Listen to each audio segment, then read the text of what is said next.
Thank you very Members, much. the question is that the member be allowed to speak from time to time in a language that is the Jamaican dialect. Those in favor? Those against? The standing orders have been suspended, Minister, to allow you. Thanks for following the rules, Minister. Madam Speaker, I want to say that today I'm thankful. I am thankful for the privilege of serving the people of Jamaica. The works portfolio touches the daily life of every citizen, and the infrastructure challenge before us is not small. Neither is the government's ambition to meet it.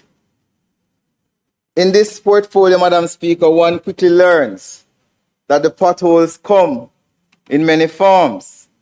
Some are found on the road, others appear in politics. The responsibility of leadership, however, is to navigate both with patience, discipline, and a steady hand.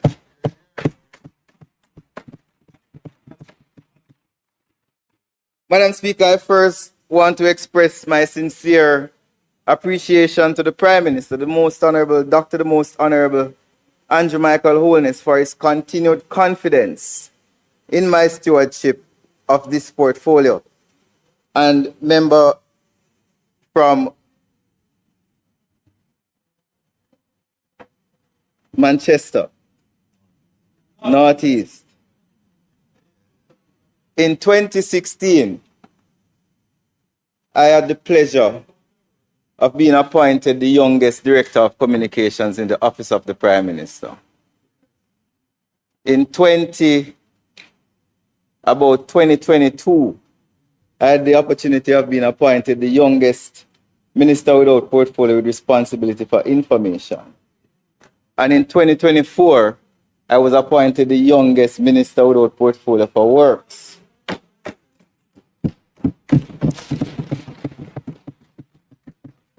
So I have much to thank the Prime Minister for. His leadership and mentorship has been a significant part of my personal development. And he continues to inspire and guide not just me, but a lot of the younger members who surround me today as we traverse a very difficult political path to continue to bring Jamaica forward and continue to develop our country. I also acknowledge the outstanding team within the Ministry of Economic Growth and Infrastructure Development, led by Permanent Secretary Mrs. Arlene Williams.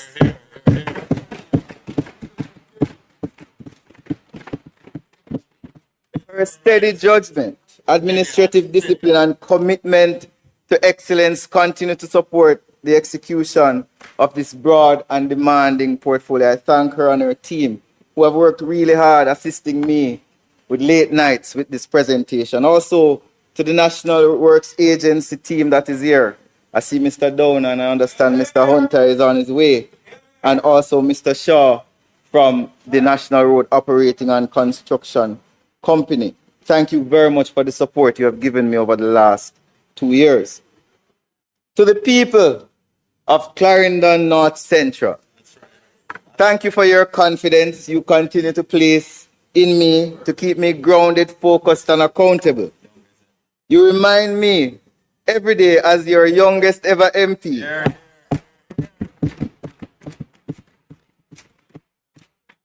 that public service is not an abstract calling.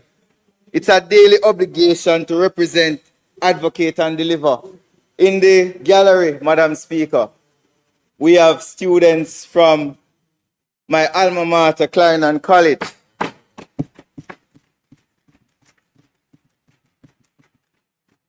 I am a past student also of Darby Maceo, but I did spend time in my final high school years at Clarendon College, and I want to say thank you to Mrs. Porteous, who was the vice principal, good lady, who accepted me into sixth form, as well as her husband, Mr. Porteous. They are both gone. Yes. But the legacy, Prestere et Prestare, continues to shine that bright light in the hills of Chapelton.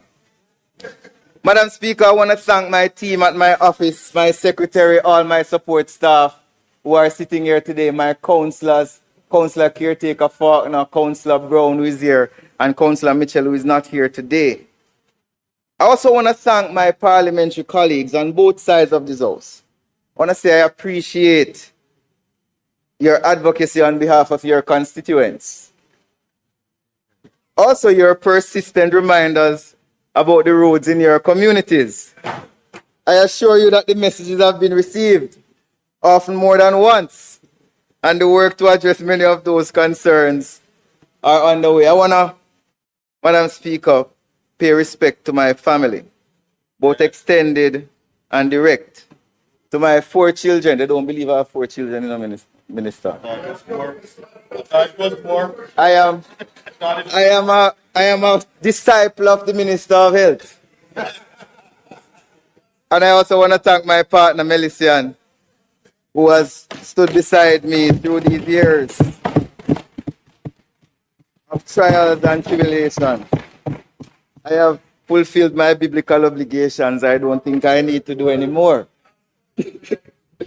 Finally, Madam Speaker, I want to thank the people of Jamaica. When I think about the responsibility this portfolio carries, I'm reminded of what ordinary Jamaicans experience when they leave their homes. That mother in St. Elizabeth,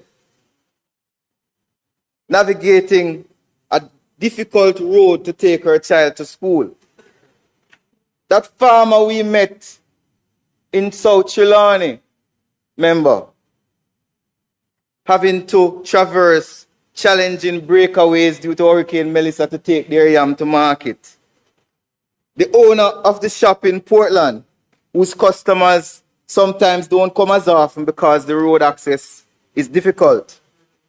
And many commuters in Kingston and Portmore who call, and even members of parliament from both sides who advocate because of the challenges with the roads. These are not abstract concerns, and they are the daily reality that this portfolio exists to change. At the outset, Madam Speaker, I want to say, I am not under any illusion about how Jamaicans feel about traveling on some of our roads. They feel frustrated at times. In many cases, they feel forgotten. And I want to be clear, that frustration is not unreasonable. It is not political in many cases. It is legitimate expectation of citizens who pay taxes, elect governments, and deserve roads that reflect their investment in their country. Madam Speaker, before I outline what we are doing, I want to address a question that is in the minds of many Jamaicans. How is it possible that a government can invest billions of dollars in roads, and yet the average Jamaican, in many cases, still feels that roads are in a deplorable state? Madam Speaker, to understand why roads are in the condition they are, Jamaicans must understand something that goes far deeper than potholes. The state of our roads is not simply an engineering problem. It is a physical legacy of decades of economic mismanagement. That's it. When a government borrows beyond its means, when interest rates cost once consume nearly 70 cents of every dollar collected in taxes, when the wage bill crowds out every other category of spending, infrastructure does not get funded. It gets deferred. Year after year, budget after budget, the rehabilitation that should have happened did not happen. The drainage that should have been upgraded was not upgraded. The bridges that needed to be replaced were not replaced. It is for that reason, Madam Speaker, that I, as a Minister of Works, now has the privilege of putting in 55 bridges. No other minister has ever put 55 bridges. But the flip side of this minister having to put in 55 bridges, Madam Speaker, means that there needs to be 55 bridges put in. Who replaced the bridges before me? Where was the money to replace the bridges before me? For decades, including long periods under the PNP administrations, Jamaica carried one of the highest debt to GDP ratio in the world. The financial sector collapsed. FinSac wiped out savings and businesses and the future of many generations of Jamaicans, of an entire generation. As the debt spiral followed and consumed fiscal resources that should have been used to build roads, schools, hospitals for the period. Madam Speaker, I expect, and I'm not surprised, at the retort from members of the opposition. The JLP has been in power for a decade, they will proclaim. Why haven't you fixed it? Madam Speaker, when we took office in 2016, the debt to GDP ratio was above 120%. The unavoidable fiscal task was to stabilize the economy and arrest the debt trajectory. Without that foundation, nothing else was possible.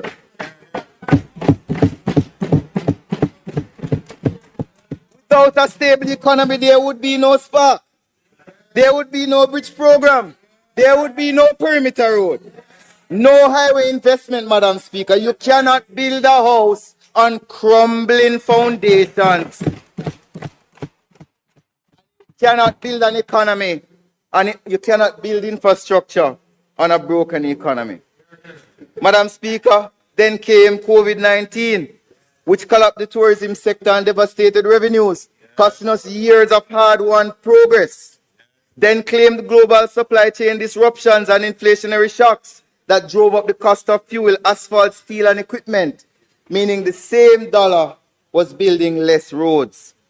But who can forget Beryl? Then came Raphael.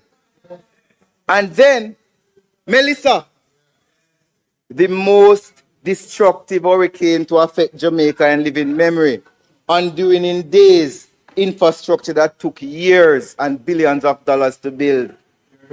The member from Southwest St. Elizabeth knows exactly the roads we built that are now gone.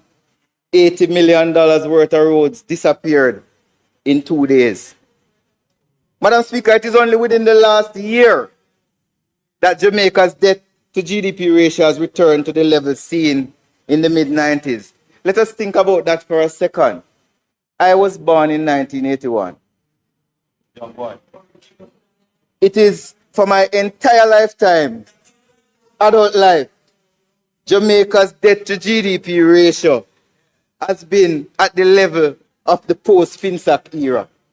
And it was only in 2025, when I am now 45, that the debt to GDP ratio has gone back to where it was before FinSac. This is how long it has taken to undo the damage, Madam Speaker. Not 10 years, not 20 years, an entire generation. And yet, even against this backdrop, this government has found the fiscal space to launch the largest road rehabilitation in Jamaica's history. To advance this government, to advance the accelerated bridge program, to advance the Montego Bay Perimeter Road, to invest billions in bridges and digital infrastructure. Madam Speaker, the lesson is simply put and is important. A country cannot build world-class infrastructure without the fiscal capacity to pay for it. That's correct. The capacity doesn't come from borrowing recklessly. Amen. It comes from managing an economy responsibly, reducing debt, stabilizing the currency, controlling inflation, and creating the conditions under which tax revenues can be directed towards national investment rather than consumed by interest payments and wages. Decades of underinvestment, Madam Speaker, cannot be undone overnight, not in the middle of a pandemic, not while absorbing back-to-back hurricanes, not while global inflation is driving up the price of every ton of asphalt.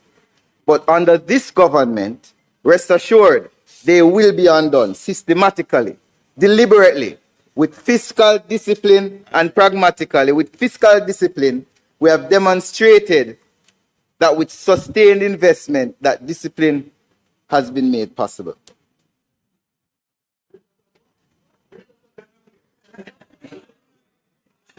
Deliberately, Madam Speaker. They want the punchline. So let me give them the punchline. Madam Speaker, with fiscal discipline, we have demonstrated that the sustained investment that discipline has made possible. That sustained investment is the perimeter road, the bridge program, Spark, Madam Speaker. You asked for the punchline, so I give it to you. Madam Speaker, the road to better roads runs directly through a well-managed economy. Jamaica has spent the last decade building that economy. Madam Speaker, when this administration took on this challenge, it did not start from zero. It started from a massive infrastructure deficit created by decades of underinvestment. We are digging out from that deficit while managing stronger storms, higher construction costs, global supply shocks, and rising public expectations. Madam Speaker, it is in that context that I invite this House and the people of Jamaica and the students from Clarendon College to examine not only the projects delivered, but the philosophy guiding them, the scale, the challenge being confronted, and the seriousness by which the government responds. Madam Speaker, this is why the theme of my presentation is good work, stronger by design. Madam Speaker, this is not a slogan. This is a governing philosophy. That's right. It means that the works portfolio cannot be judged only by the number of contracts signed or the number of kilometers paved or projects announced. Those things matter, but they are not enough.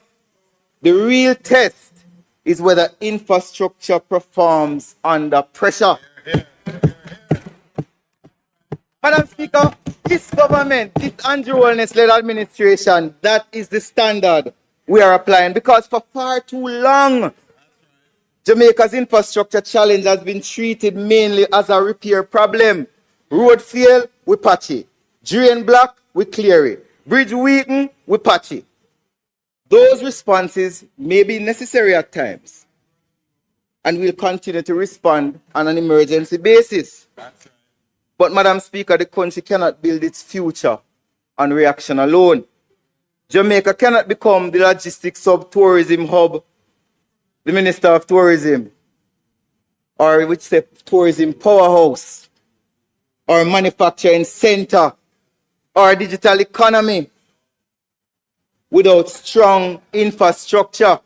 Madam Speaker, strong infrastructure is not decoration, it is development.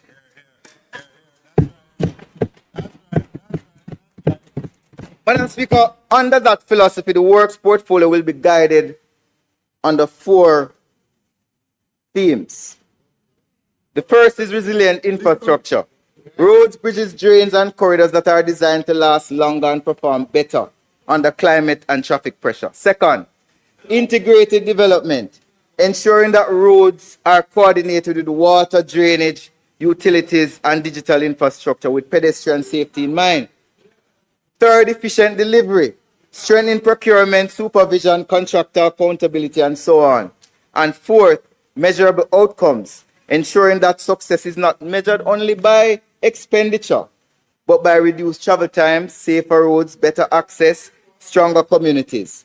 Madam Speaker, these themes are easy to declare, but the real test is delivery.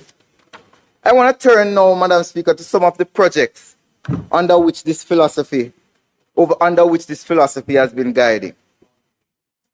Madam Speaker, the clearest expression, and I'm going to take some time with this, Take all the time you want. of this government's new approach to road infrastructure is the Spark program. And I'm not surprised that members of the opposition would react that way. Because the Spark program, yes, they try to distract, but let me focus. The Spark program is one of the most ambitious road rehabilitation ever undertaken by any government since independence. Madam Speaker, valued at $45 billion, which includes $5 billion for water infrastructure. This is the largest, investment Jamaica has made in community roads in its history. Madam Speaker, I want the country to understand clearly what Spark is and what Spark is not.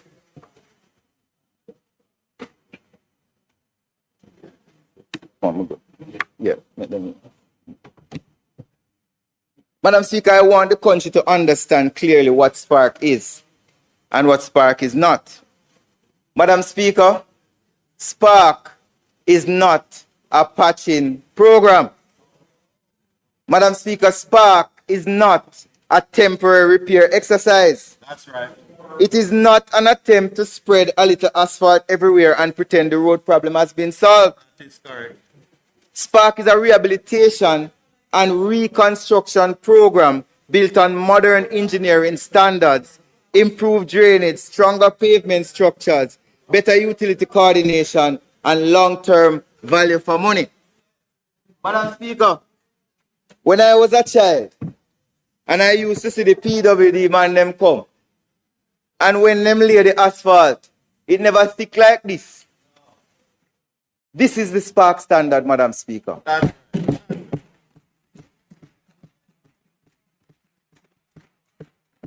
There are some who are short-sighted and want us to take the money and just patch every road. Yeah. And then next year we take some more money and patch every road. Yeah. But that is not a sustainable way to build resilience in infrastructure. Madam Speaker, every single Spark road has to be designed with a minimum service life of 7 to 14 years. Madam Speaker, since work commenced, we signed the Spark contract in December 2024. And the work started in March 2025. That's right. As of April 2026, Madam Speaker, we're at 26% completion. That's right. 9 work orders valued at $18 billion have been instituted, covering 369 community roads across 4 packages. Amen. Construction has commenced on 210 roads. 109 of them have already been completed. Madam Speaker, which time in the history of Jamaica has this country fixed 109 roads in 12 months? It has never happened before. We have reconstructed, Madam Speaker, in 1 year, a record number of roads. That's correct. Madam Speaker, when we went, Stay on the road. and I say this story all the time, Stay on the when the Prime Minister and I went to Everest Drive, Yes. we looked at the road and the NWA said to us this was going to be a $70 million road. And when the work started on the road, Madam Speaker, we realized that we needed to replace the pipe. Yes. We could have done like what used to happen in the past That's right. That's and not right. replace the pipe and pave the road. No, we're not doing that. But the Prime Minister gave us strict instruction, no matter the cost, the people must get good road. Here, here. Madam Speaker, there was disruption of the hillside and persons' homes were made vulnerable. We never had in the budget retaining walls for Everest Drive, You all are demonstrating. but we built retaining walls to protect the livelihood and the homes of people who live there. So while the cost of Everest Drive has increased, we are comfortable with the increase because the value has been transferred to the people of Jamaica who pay the taxes and deserve good roads. I don't hear the member from East Kingston and Port Royal quarreling because he understands what we have done. Madam Speaker, when we went to Collie Smith Drive Yes. and the sewage lines ruptured, Yes. In the past, we would have just block it off and leave it. But under the Spark program, working with the NWC, me and Minister Samuda worked together and we fixed the sewage lines on Collie Smith Drive. Yes, it took some time. Yes, it took some time, Madam Speaker. I don't hear the Member of Parliament for that era complaining. I don't hear him complaining because he understands that the value of Spark has been transferred to the people of Collie Smith Drive who deserve it.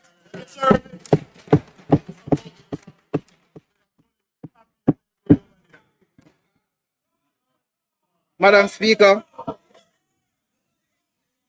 there are some persons who are saying that the program is taking too long. The Spark program is a contract for a 2-year period with a 1-year defects liability period.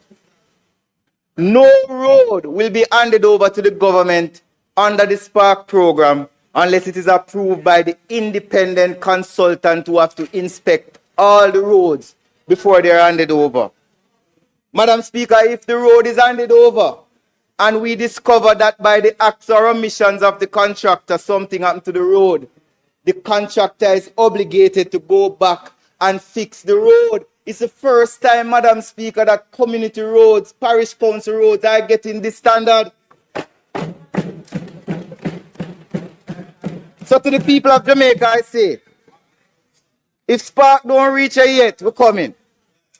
And to the people who have Spark and are asking when it's going to finish, we are doing the work properly, so when we are finished, you will be happy that your tax dollars were well spent. Madam Speaker, the program focuses on local and community roads, but it also has a main road component. The main road component, the Prime Minister will announce in short order. But I just want to mention shortly. We have a formula to determine the main roads. The main roads are not based on political desires. For example, let's look at a road like Port Henderson in St. Catherine. We have assessed the population, we have assessed the daily traffic, we have assessed the amount of schools, the amount of clinics, whether it is an emergency road, and that's how we have chosen the Spark main roads. The Spark main roads are the arteries that drive economic activity in Jamaica, and they're going to be fixed at the same standard that the other roads are being fixed, a standard that is an international standard. That's right, that's right. That's right, that's right. Madam Speaker, it means that we're not going to be patching the main roads. We're not going to only repair the surface. Roads such as Malines Road, Washington Boulevard, Red Hills Road, Stony Hill to Golden Spring, Cooperage to Garden Town, Florizel, Glasspool Boulevard, roads in Hanover, roads in Westmoreland. These roads are slated to be upgraded under the main road program. Madam Speaker, Spark is not only building community roads, yes, it's building main roads that carry daily movement of the country. Also want to address the question of fairness. The roads under Spark were not selected in secret. No, As a matter of fact, they were selected before my time that is correct. under a transparent process led by the SDC and the Constituency Development Fund. That is correct. The meetings were advertised. Yes. Churches came, civil society groups came, All rules. opposition came, government came, Yes. and the roads were selected. Dr. Charles invited. The project pipeline, Madam Speaker, was developed through island-wide consultations. That's correct. And we are proud that for the first time in the history of Jamaica, the people were consulted on which roads they think were the roads to be repaired. This has never happened before. No government has had a national program to consult with the citizens to ask which roads do you think is most important to you. Madam Speaker, every constituency received a baseline allocation of $200 million. And then we developed an equity formula where the constituencies with the longest roads receive some more money. We have a Spark website that this information is on. But I just want to demonstrate, Madam Speaker, the difference in how the allocations were done. Let's look at Clarendon Central. Clarendon Central has 320 kilometers of community roads. It would have gotten a base allocation of $200 million.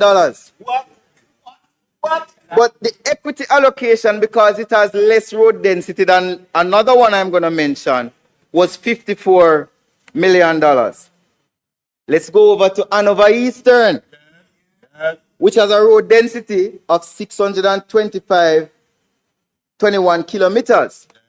It too got a base allocation of $200 million, but got $104 million extra because of the length of roads in that constituency. So much money. The equity formula was not political, Madam Speaker. The equity formula was fair. Yeah. And that's why our confidence in the Spark program cannot be shaken.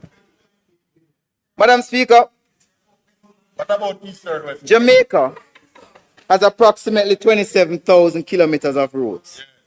But only 5,000 of them are under the control of the National Works Agency. Spark is historic but cannot repair every single road in Jamaica. That is While the Spark program is going on, we still have other programs such as our patching program, our CAPEX program, our major investment on highways, and several other programs. The government entered into a program delivery contract, but implementation was always designed to proceed in phases. This allows for sequencing, oversight, and control. We recognize that this Spark program will not fix every road that is currently on the system as recommended. And that is why the Prime Minister has instructed that we start the planning for Spark 2. what? Yep. Good Prime Minister. Madam Speaker, the commitment of this government is not simply to move fast.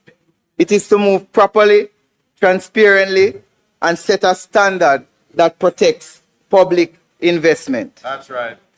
While Spark is transforming road access in communities along selected main corridors, we're also advancing major capital infrastructure projects. Madam Speaker, one of the projects that we're most proud of is the Montego Bay Perimeter Road project, which was designed to respond to the pressure that was causing challenges in Montego Bay.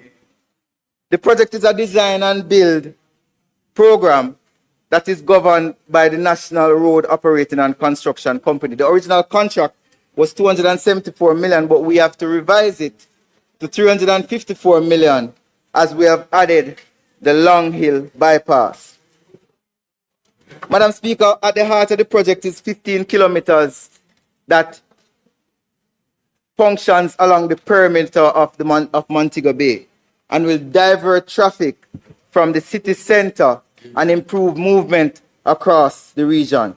Madam Speaker, there were many calls of persons stuck on Howard Cook Boulevard for 2 hours who may not have business in Montego Bay but had to traverse through Montego Bay to go to Hanover or Westmoreland. Madam Speaker, we are proud of the Montego Bay Perimeter Road. That's right. That's right. Madam Speaker, complementing the Perimeter Road is the Long Hill bypass. We have upgraded it from a 2-lane concept to a 4-lane facility with median barriers. This decision reflects the very principle of building stronger by design, not merely designing for today's traffic, but anticipating tomorrow's demand. Yes.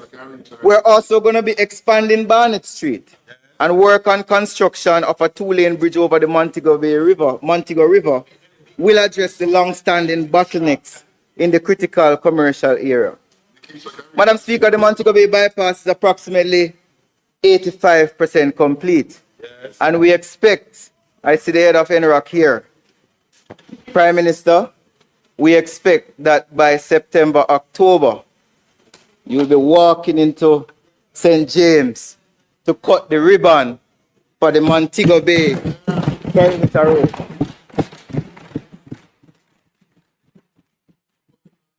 Madam Speaker, along with the Montego Bay perimeter road, we did, before Melissa, order a complete drainage study of St. James, Montego Bay to be exact.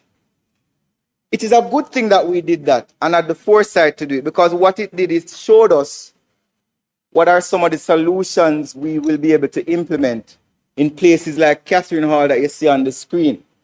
Madam Speaker, Catherine Hall has a drainage problem.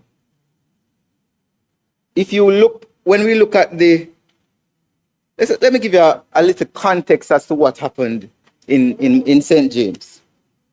We found that the rainfall exceeded 350 millimeters in 24 hours, with peak intensities reaching 295 millimeters per hour. We also found that the Montego River recorded peak flows of approximately 2,132 to 2,653 cubic meters per second, consistent with a 500-year return period event. These flows exceeded the design capacity of the Barnett Street Bridge by approximately 1,600%. What? That is the scale of the climate reality we are now facing. As a response, we are going to increase the conveyance capacity, make maintenance easier, and improve performance in the flat terrain in the Catherine Hall area. We have a proposed system which we are still assessing to look, which we are going to call the Montego Bay River Flood Control Plan, which is designed to preserve the existing levee system with controlled discharge points and backflow prevention measures. Solid. Madam Speaker, not only is the Montego Bay Perimeter Road project improving travel time and reliability, but it's also, as a residue of it, going to improve the drainage situation in Montego Bay to ensure that the people of West Green and Catherine Hall are not subjected to the devastating floods they face under Melissa. Madam Speaker, the Southern Coastal Highway project is 98% complete. That's right. Madam Speaker, the ship was a difficult project. Yes. It is never recommended by engineers to do such an expansive project where people are using the road while you're doing the project. It is what you call a brownfield project. Yes, there was a lot of disruption. There's a lot of inconvenience. But Madam Speaker, there is no one who can honestly say that the road from Harborview to Yallas going to Portland has not significantly improved the lives of the people of St. Thomas.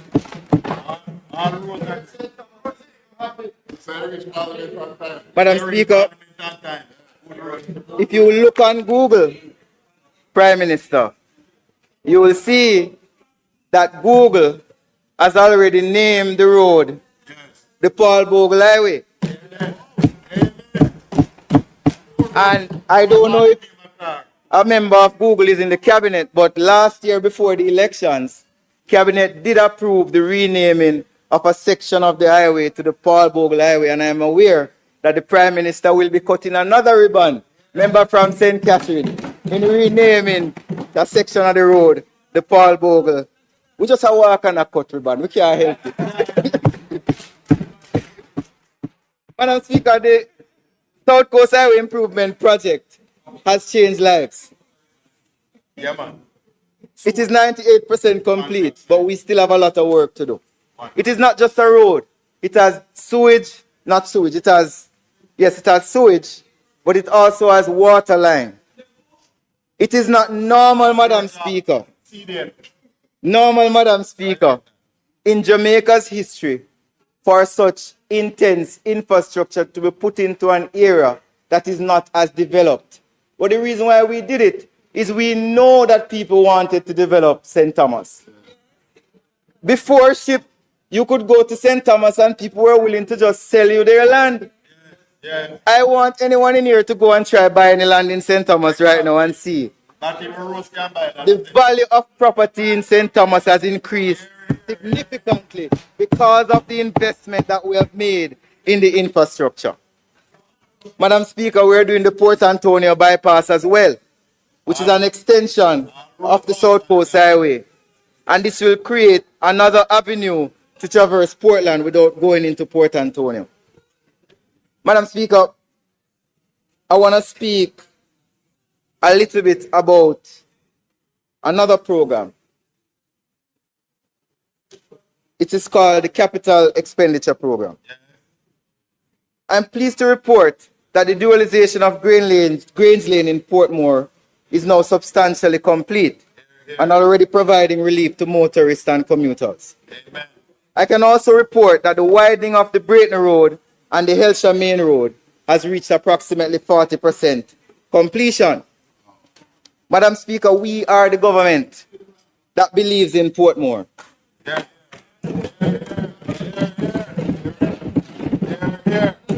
We believe that the road network in Portmore must be strengthened to support growth, commercial activity, public transportation, and future development. As Portmore is about to be a parish, Madam Speaker, it is important that the infrastructure is built in Portmore commensurate with its parish status. That's right. Madam Speaker, but that's not all. The widening of Arthurine Drive with the installation of potable water and sewage infrastructure has been advertised and is going through the tendering process. The widening of Camp Road, which includes potable water and sewage infrastructure, has also been advertised and is going through the tendering process. These are not promises, members. The PIMS process, Public Investment Management Secretariat process, has approved these projects. These projects are going to happen. These two packages account for $3.4 billion in planned expenditure. I want to apologize in advance to the people of Kingston and St. Andrew, as before the end of the year, there will be disruption. And that's a part of the reason why we would love to start East Kingston and Lady Musgrave at the same time. We would love to start Tom Redcom Drive at the same time. These projects are ready to be implemented. We would love to start the new entry to Portmore and Municipal Boulevard at the same time. We would love to replace the bridge over Sandy Gully to Kenhill Drive at the same time. But Madam Speaker, while this government has a development ethos, the government also has compassion. Here. So the Prime Minister has instructed that we should build as quickly as we can, but we must also sequence the projects with consideration for the motoring public. Yes, man, we failed in it. Madam Speaker, Spark is rebuilding communities. The Perimeter Road is transforming Western mobility. The South Coast Highway Improvement Project is strengthening the Southern and Eastern corridor. The Port Antonio bypass is preparing Portland for further growth, and the CAPEX is addressing urban congestion where citizens feel it every day. Madam Speaker, this is not scattered construction. It's a national infrastructure program designed to improve movement, support development, strengthen resilience, and connect Jamaicans more effectively to opportunity. That's right, John. That's right. Madam Speaker, I want to now turn to another big program. There's a lot of them, you know. Turn to anyone you want. The Accelerated Bridge Program. I mentioned earlier in this presentation, Madam Speaker, that I am the first minister without portfolio who has the privilege, the youngest one, the privilege to be overseeing the building of 55 bridges in Jamaica. No other minister, and by extension, no other prime minister, no other government has invested so much in our bridges than this administration. Madam Speaker, the program has already been approved by the Investment Secretariat.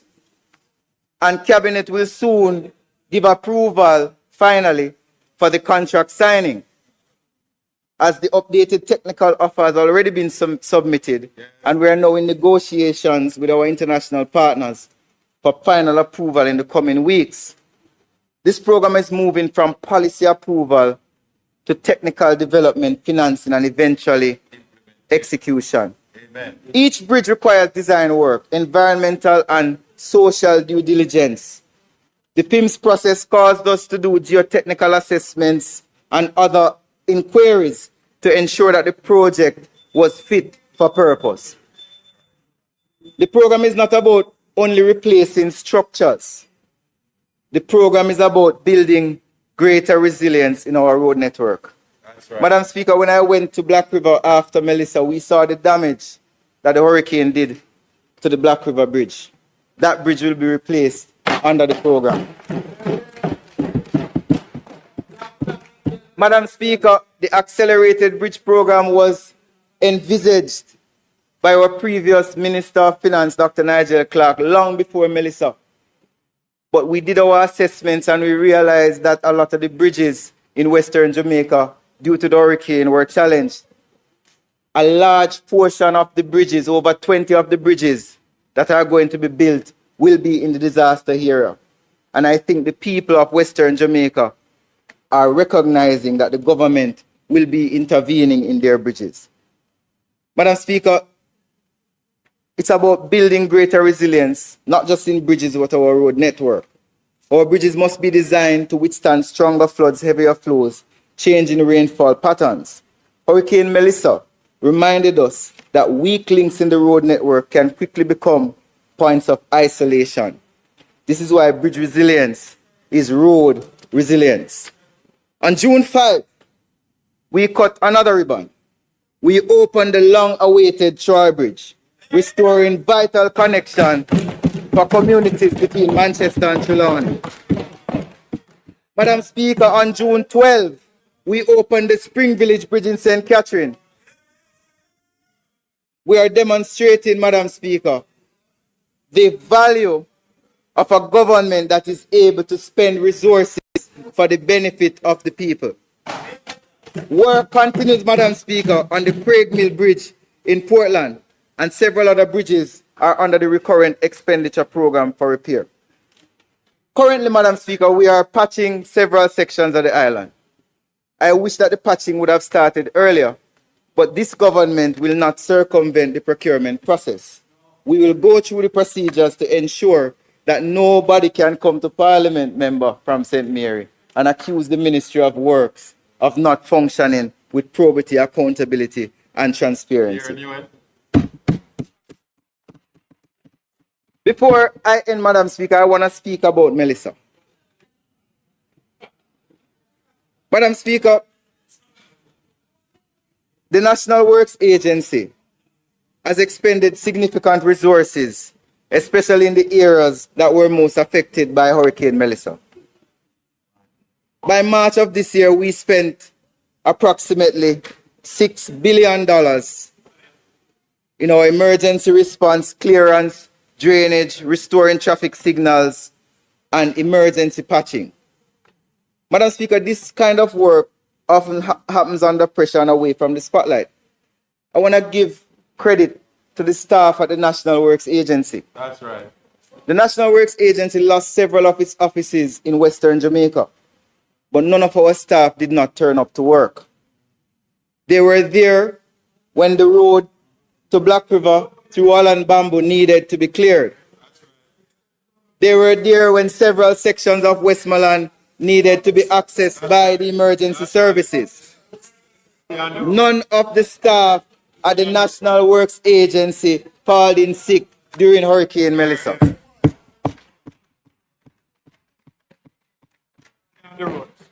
Madam Speaker, as a testament to the planning of this government through the Ministry of Economic Growth and the National Works Agency, no less than a representative from the World Bank commended the government on opening the roads. 85% were open within 5 days. That was a record.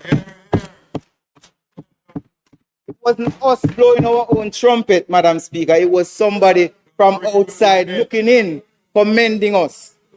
I do not take credit for that because I promote policy. But the people of Jamaica should take credit that we have built institutions that can respond to disaster in a quick way to save lives of the people of our country. Madam Speaker, we are also doing several gully programs. We have commenced work targeting several areas such as Torrington Bridge and other gullies in the parish of St. Andrew. And we will announce more gullies to come in subsequent presentations. But Madam Speaker, before I close, I want to finally talk about one of the most important policy directions that we have been given by the Prime Minister. Madam Speaker, Jamaica has approximately 27,000 kilometers of roads. Approximately 5,000 kilometers fall under the direct responsibility of the National Works Agency. The remaining network includes parochial roads, which are parish council roads, farm roads, private roads, and in some cases, roads that belong to no one, which we call orphan roads. Madam Speaker, the Jamaican citizen, when a road is bad, does not first ask whether it's a main road, a parish council road, or a community road. That's right. That's right. The citizen simply asks, when you have to fix my road? Correct. This is why institutional reform is important. For far too long, Jamaica's road networks have been affected by fragmented responsibility, uneven standards, overlapping mandates, inconsistencies with maintenance practices, and limited coordination across parishes. This is why Cabinet, Madam Speaker, has approved the establishment of the One Road Authority. Despite what you may have heard, the One Road Authority is not here to weaken local government. It is not to remove the importance of parish-level responsiveness. It is not to ignore the knowledge of members of parliament, councillors, municipal authorities, and communities. The objective is to create a clearer, stronger, more coordinated national framework for road planning and standards. Madam Speaker, Cabinet has approved the One Road Authority as an agency that will have two functions: an implementer of roads of national roads and a regulator of all roads. Madam Speaker, it will subsume the functions of NROC and the Toll Authority as well as the National Works Agency. Madam Speaker, the regulator for all roads is important. As for too long, we have seen our roads being damaged, but no one takes responsibility for holding those doing the damage accountable. One of the important tools that will be in the reform will be the Jamaica Road Register, where finally the Jamaica will have a database of every road, who owns the road, what's the condition of the road, and persons will be able, through our app, to submit pictures and tell us what the condition of the road, if somebody has damaged the road, so we can respond. So the website is being developed by the Jamaica Information Service and the National Spatial Data Management Branch, and will be launched soon, and will give persons the power to be more influential in the management of their roads. Madam Speaker, for the fiscal year, the works portfolio policies are aligned to the government's policy agenda. Our efforts during the coming year will continue to be guided by our strategic priorities of rehabilitation, reconstruction, capital projects, and bridge safety while building resilience. Road network rehabilitation will continue through Spark, maintenance through the GO program, and several other projects such as the CAPEX program, the South Coast Highway Improvement Project, and the Perimeter Road Project.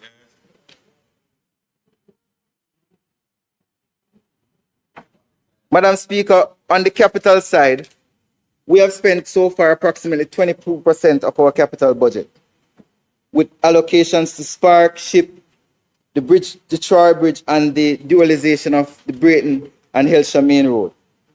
Total capital expenditure across these highlighted projects stood at approximately $1.4 billion of a total of $6 billion. These investments reflect government's continued commitment to modernizing Jamaica's road infrastructure. While, Madam Speaker, we would love to repair all roads, we still have to balance our fiscal ability with the desires of the society. Jamaica's infrastructure has several challenges, but this government is working very hard to mitigate them. One of the areas, Madam Speaker, that we're trying to use to boost efficiency is by enforcing more accountability within the road management system. I recently, as a policy directive, issued a memorandum to the National Works Agency to ensure that we govern the quality of asphalt, the way contractors are patching the road, the supervision that is being done in the road maintenance programs to ensure that the public gets value for money in the road maintenance programs. Madam Speaker, rules are coming to deal with overloaded trucks who are destroying our infrastructure and also persons who continue to emanate destructive substances on our roads. 4 minutes. Madam Speaker, no minister with responsibility for works can travel Jamaica and be indifferent to the condition of our roads. But impatience must be matched by disciplined execution, not careless shortcuts. The country does not benefit from roads that are rushed, poorly drained, inadequately supervised, which quickly fail. The country benefits when roads are properly scoped, properly designed, properly built, and properly maintained. I raise these challenges not as excuses, Madam Speaker, but as realities that must be confronted and managed. The responsibility of government is not to pretend the road problem is simple. It is to organize resources, institutions, standards, contractors, data, and execution systems required to solve the problems over time. Madam Speaker, that's why the portfolio is pursuing major programs such as SPARK, strategic investments like SHIP, the Montego Bay Perimeter Road, bridge resilience through the Accelerated Bridge Program, emergency interventions through GO, post-hurricane works, and institutional reform through One Road Authority. Together, these efforts reflect serious national response to a serious national challenge. We're not managing decline, Madam Speaker, we are rebuilding capacity. Madam Speaker, we are strengthening systems, we are confronting long-standing deficits, and we are investing in infrastructure that supports national growth, public safety, resilience, and opportunity. Madam Speaker, to conclude, taken together, these projects, challenges, and preparations I have outlined today tell one clear story. A government that is building under pressure, but delivering with consistency.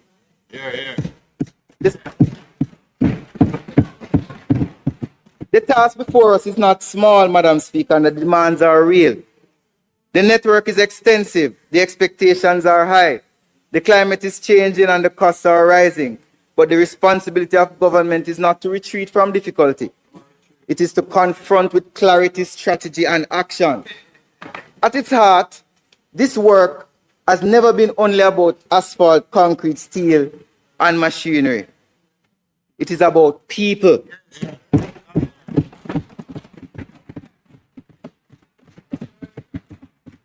Madam Speaker, it is about the farmer getting produce to the market, the student getting to school safely, the worker getting home to a family, the entrepreneur accessing new opportunity. We do not pretend that every road can be fixed at once. We do not pretend that every challenge has already been solved.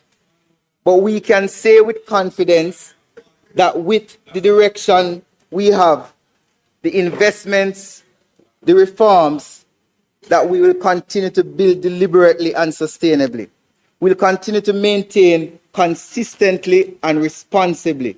We'll continue to prepare with vigilance and resolve. And we'll continue to invest in infrastructure that does more than serve the present, but strengthens the future. Madam Speaker, good works, stronger by design, is not simply the theme of this presentation. It is the standards we must now hold ourselves to. Better roads, stronger bridges, smarter drainage, modern systems, clear accountability. Jamaica better connected to itself and better prepared for the future. This is the commitment of this government. That is the mission of this portfolio. And with discipline, partnership, good leadership of our Honorable Prime Minister, this is the Jamaica that we are building. Thank you, Madam Speaker.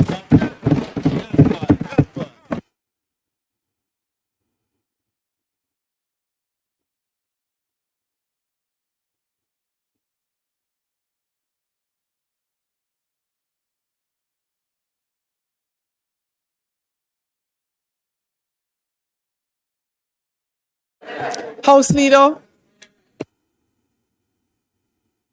I apologize, Madam Speaker. I want to advise colleagues that based on the requests and the current season, that the Prime Minister has approved an additional amount of $1 million to each member of Parliament, which is also in aid of our independence celebration. So you will be notified when that letter will be delivered to you. Thank you very much, Madam Speaker. And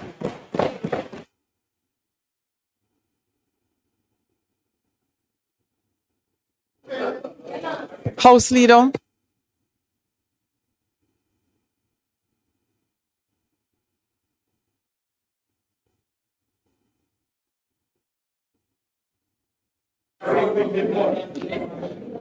Madam Speaker, we thank the Minister of Works for his continued good works that will be shown right across the length and breadth of Jamaica. And we now turn over to Dr. Kenneth Russell, the member from St. Anne Southeast, for his maiden sectorial presentation.